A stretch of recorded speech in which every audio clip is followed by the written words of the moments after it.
So we're back to the Book of Belonging, and last week we went to Pentecost, but now we're going to swing back to the Old Testament. Remember, Abraham and Sarah finally received the baby that God had told them and promised them long ago, and his name was Isaac. And this week we get to do the God who sees, which is from Genesis 16, verse 21. The young woman gripped her son's hand and staggered across the sand. With every sinking step, her heavy heart sank too. I just want to go home.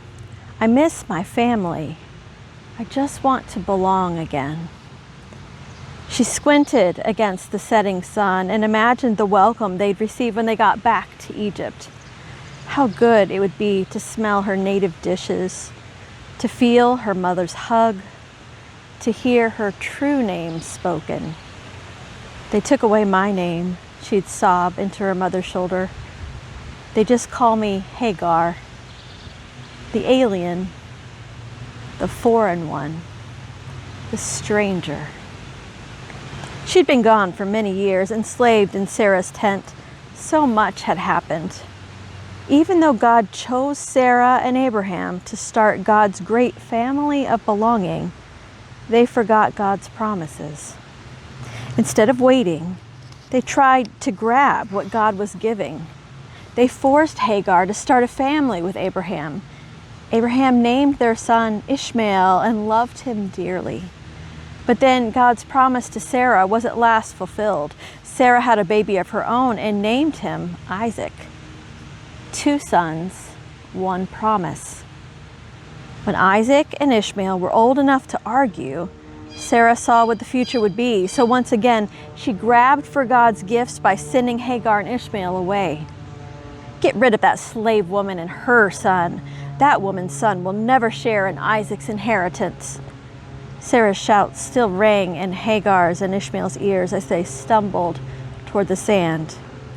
They felt unnamed, unnecessary, unwanted. God's family of belonging had cast out one of their own. They trudged for days through the wilderness toward Egypt.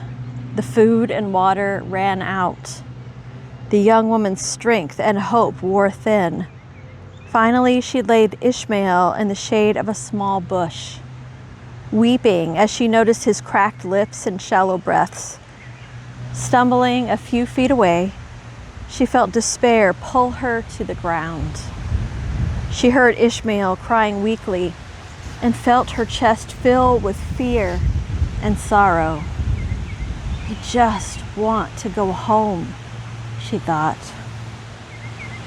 Don't be afraid, came a voice from heaven, cool and refreshing on her wind-worn skin.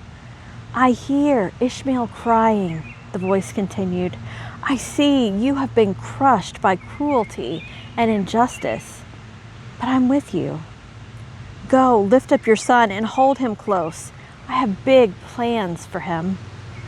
God spoke true and beautiful names over the woman and her son, promising them hope and abundance.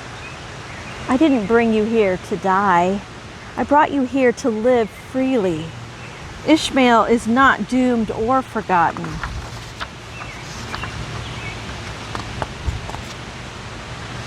He will build his own family of belonging with many descendants. He will be noble and free like the wild donkeys that roam the desert. And it was exactly what the mother needed to hear for her son.